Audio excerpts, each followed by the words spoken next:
she said. "I dare say he has not many ideas beyond horses, but no more has she, and he really does come and borrow books from me." "Whitaker's Almanack?" I murmured. "Well, I don't care. I like him very much. And I know what you're going to say, and you're wrong, and I'll tell you why."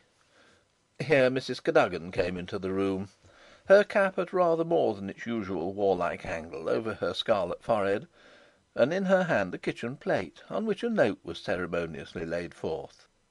"But this is for you, Mrs. Cadogan," said Philippa, as she looked at it.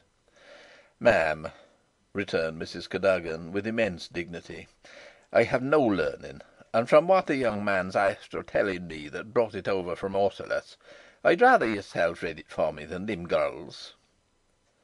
My wife opened the envelope and drew forth a gilt-edged sheet of pink paper.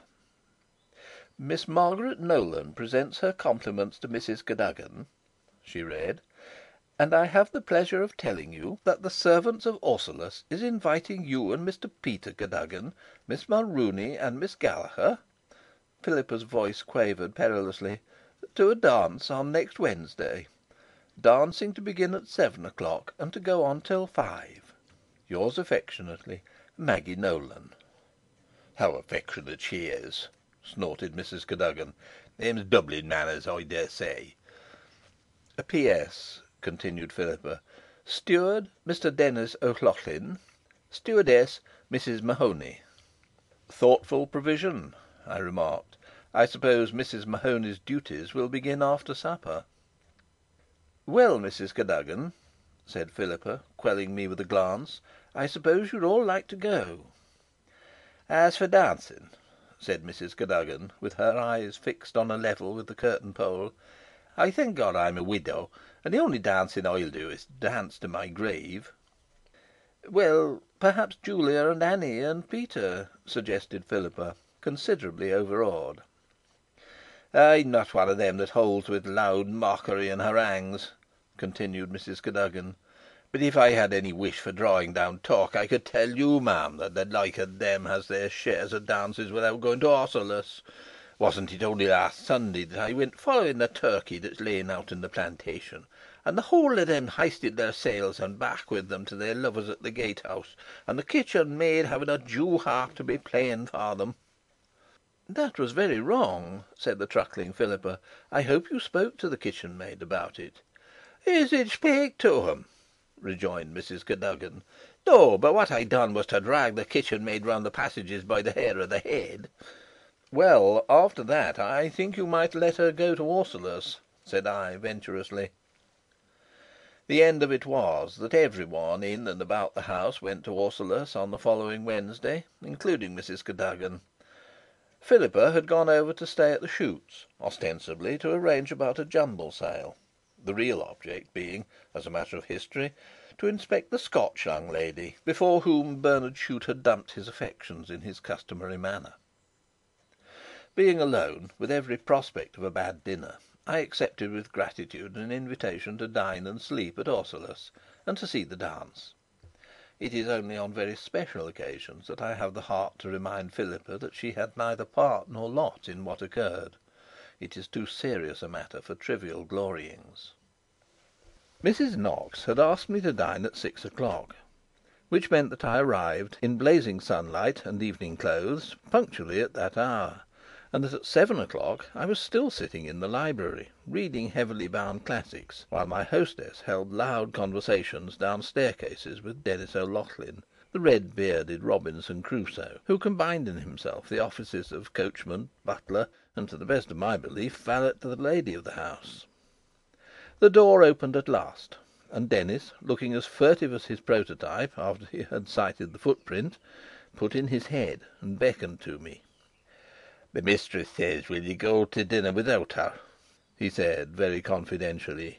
"Sure, she's greatly vexed ye should be waiting on her. 'Twas the kitchen chimney caught fire, and faith, she's after giving Biddy Mahoney the sack on the head of it, though indeed it's little we'd regard a chimney on fire here any other day." Mrs. Knox's woolly dog was the sole occupant of the dining room when I entered it. He was sitting on his mistress's chair, with all the air of outrage peculiar to a small and self-important dog when routine has been interfered with. It was difficult to discover what had caused the delay, the meal, not excepting the soup, being a cold collation. It was heavily flavoured with soot, and was hurled on to the table by Crusoe in spasmodic bursts, contemporaneous, no doubt, with Biddy Mahony's fits of hysterics in the kitchen.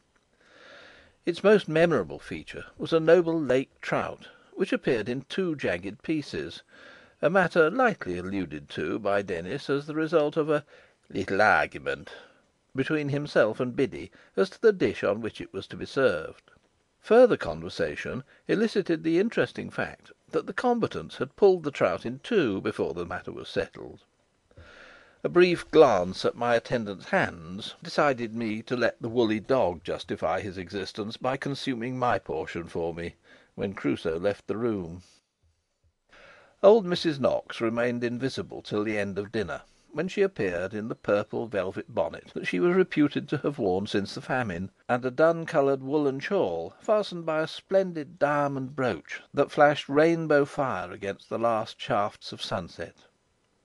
There was a fire in the old lady's eyes, too, the light that I had sometimes seen in flurries in moments of crisis. "I have no apologies to offer that are worth hearing," she said, "but I have come to drink a glass of port wine with you, if you will so far honour me, and then we must go out and see the ball. My grandson is late as usual." She crumbled a biscuit with a brown and preoccupied hand.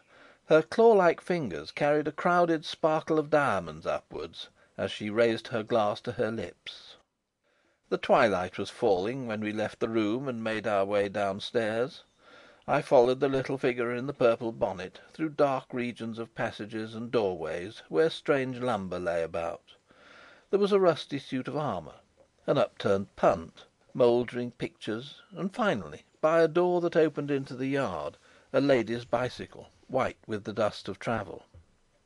I supposed this latter to have been imported from Dublin by the fashionable Miss Maggie Nolan, but on the other hand it was well within the bounds of possibility that it belonged to old Mrs. Knox.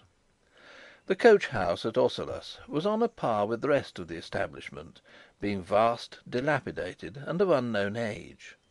Its three double doors were wide open, and the guests overflowed through them into the cobble-stoned yard. Above their heads the tin reflectors of paraffin lamps glared at us from among the Christmas decorations of holly and ivy that festooned the walls. The voices of a fiddle and a concertina combined were uttering a polka with a shrill and hideous fluency, to which the scraping and stamping of hobnailed boots made a ponderous bass accompaniment. Mrs. Knox's donkey-chair had been placed in a commanding position at the top of the room, and she made her way slowly to it, shaking hands with all varieties of tenants, and saying right things without showing any symptom of that flustered boredom that I have myself exhibited when I went round the men's messes on Christmas Day. She took her seat in the donkey-chair, with the white dog on her lap, and looked with her hawk's eyes round the array of faces that hemmed in the space where the dancers were solemnly bobbing and hopping. "Will you tell me who that tomfool is, Dennis?" she said, pointing to a young lady in a ball dress, who was circling in conscious magnificence and somewhat painful incongruity in the arms of Mr. Peter Cadogan. "That's the lady's maid from Castle Knox, your honour, ma'am," replied Dennis, with something remarkably like a wink at Mrs. Knox.